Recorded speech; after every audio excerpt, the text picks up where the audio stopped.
कुछ दिनों पहले मकरोनिया के रजाखेड़ी निवासी सुमन पटेल नाम की प्रसूति महिला की इलाज में लापरवाही के दौरान मौत होने का मामला सामने आया था।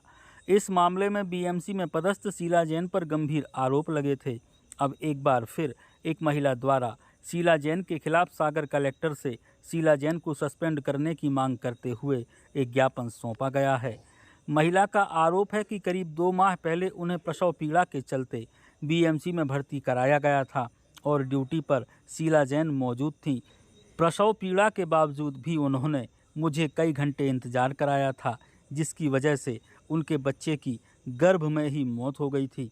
तब से लेकर अब तक महिला लापरवाह डॉक्टर शीला जैन के खिलाफ कार्रवाई करने के लिए तमाम प्रयास कर चुकी हैं। सीएम हेल्पलाइन से लेकर प्रशासनिक अधिकारियों को भी इस मामले से अवगत करा चुकी हैं, लेकिन शीला जैन के रसूख के चलते उन पर अब तक कोई कार्रवाई नहीं हुई है। अब एक बार फिर इस महिला ने सागर कलेक्टर से डॉक्टर पर कार्रवाई और न्याय की गुहार लगाई है। सर, मेरा जो केस था मेडिकल कॉलेज के लिए शीला जैन के लिए, तो वो मैं अपना जो डिलीवरी के लिए आई थी, तो उन्होंने मैं 2 माह से पटक रही, उनके ऊपर कोई कार्रवाई नहीं की जा रही है। सर, मैंने हर जगह कमिश्नर ऑफिस, डीन शाखा और यहाँ आज कलेक्टर ऑफिस में आई हूँ अपना ज्ञापन देने के लिए। अब सिर्फ कलेक्टर साहब से ही आशा रह गई है कि वो हमारी कार्रवाई या शीला जैन को सस्पेंड किया जाए या उनके खिलाफ कोई कड़ी से कड़ी कार्रवाई की जाए, क्योंकि मेरा जो उन्होंने 9:30 बजे रात में मैं भर्ती हुई थी, तो उन्होंने मेरे ऑपरेशन के लिए बिल्कुल लापरवाही की। लापरवाही के थ्रू सर मेरा बच्चा ही पेट में डेथ हो गया था और उसका केस मैं 2 महीने से रह रही हूँ, लेकिन अभी तक कोई कार्रवाई नहीं हुई है। आज मैं यहाँ, मैंने पहले भी ज्ञापन दिया था कलेक्टर ऑफिस में, आज मैं फिर आई हूँ। अब मैं सिर्फ कलेक्टर साहब से ही आशा रखती हूँ कि वो मेरी कार्रवाई के लिए मतलब अपनी सहायता प्रदान करें, ताकि उन शीला जैन को कड़ी से कड़ी सजा हो या उनको सस्पेंड ही कर दिया जाए। क्यों? मेडिकल कॉलेज में जो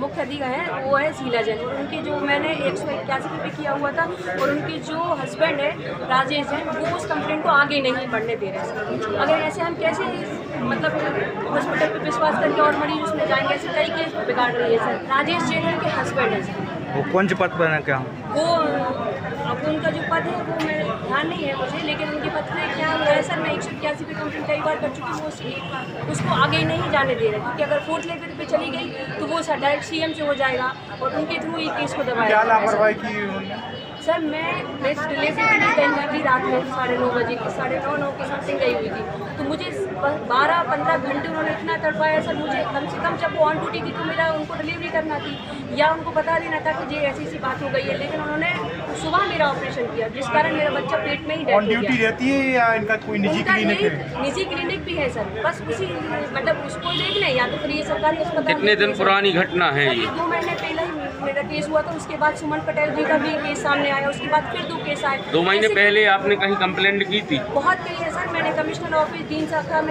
सारी जगह की मेरी रिपोर्ट कागज कार्रवाई होने के बाद मैं यहाँ कलेक्टर ऑफिस में आई। कलेक्टर साहब ने क्या आश्वासन दिया? कलेक्टर साहब ने कहा है उसको लेके कि हमारे इसमें जांच पड़ताल करेंगे। अब बस अगर नेक्स्ट ट्यूसडे को मैं आती हूँ, अगर ऐसा होता है तो सर से बहुत सहायता लेने के लिए आई। इनको जानकारी है मेडिकल की? मेडिकल डीन में भी सर, डीन वाले भी ये बोलते हैं कि हम अगर मतलब मैं RTI करके मैंने कागज जो निकलवाए थे, वो ये कह रहे थे कि अगर इसमें हेरा फेरी हो गई होगी तो हो गई होगी सर, क्योंकि उनके द्वारा ही कागज में हेरा फेरी की गई थी। क्या नाम है आपका? मेरा नाम शबनम मानू है सर। कहाँ से आई हैं आप? मैं मछली